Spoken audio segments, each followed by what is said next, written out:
Atletico Madrid খুব ভালো খেলেছে।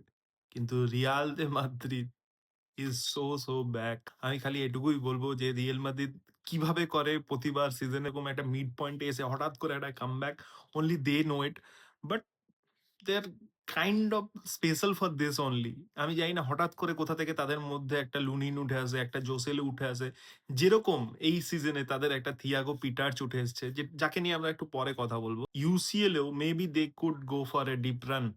কিন্তু আজকে যখন এমবাপ্পে এবং বেলিংহ্যাম, যারা অ্যাপারেন্টলি টিমের বেস্ট অ্যাটাকার এবং বেস্ট মিডফিল্ডার, তারা ব্যাক এসছে চোট সারিয়ে। I do think this team balance would be a bit off. প্রথম কথা, এমবাপে এবং ভিনিসিয়াস যদি অ্যাটাকার হয়, অবভিয়াসলি আমরা জানি দুজনের ডিফেন্সিভ যে আউটপুট সেটা নট ভেরি বেস্ট, রাইট? এমবাপ্পেকে যদি আমি ছেড়েও দিই, তার কারণ ব্রাহিম ডিয়াজের অ্যাটাকিং আউটপুট যেটা এমবাপ্পের অ্যাটাকিং আউটপুট তার থেকে অনেকটা বেটার হয়ে যাবে। কিন্তু বেলিংহ্যামের ক্ষেত্রে যদি আমি আসি, Bellingham for this last few season শুধুমাত্র ফলস 9 হিসেবে খেলেছে। আপ টপ কিছুটা খেলেছে, কিন্তু নিচের দিকে তার কন্ট্রিবিউশন প্রচন্ডভাবে কম। তার ডিফেন্সিভ ক্যাপাবিলিটিস নিয়ে আমার মধ্যে প্রশ্ন রয়েছে।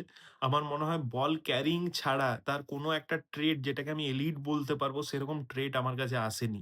ক্রুস, ক্যাসিমেরো, মডরিচ, তার মধ্যে ক্যাসিমেরো যে ক্যাপাবিলিটি ছিল সেটা আমি চুয়ামেনিকে দিয়ে যদি ক্যানসেল আউট করি, মডরিচের যে ক্যাপাবিলিটি ছিল নাম্বার 10 হিসেবে সেটা মেবি আর্দা গুলার হয়তো করতে পারে। In between the lines he has some creativity, he has some creative player. ক্রুসের ক্ষেত্রে সেই জিনিসটাকে রিপ্লেস করা একটা প্লেয়ারের দ্বারা সম্ভব নয়। যে কারণে মেবি আজকে মাদ্রিদকে ৪ টা মিডফিল্ড অপশনে খেলতে হয়। তার কারণ ক্রুস একধারে যেমন নিচে নেমে এসে ডিপ লাইং প্লেমেকার হিসেবে খেলতে পারত, তার সাথে পিভটাল অ্যাকশনও করতে পারত। তার সাথে উপরে গিয়ে বল তৈরি করারও ক্ষমতা রাখতে পারত। মানে which is a rare commodity, যে কারণে আজকে রড্রি কিংবা এলিয়ট অ্যান্ডারসনের এত দাম।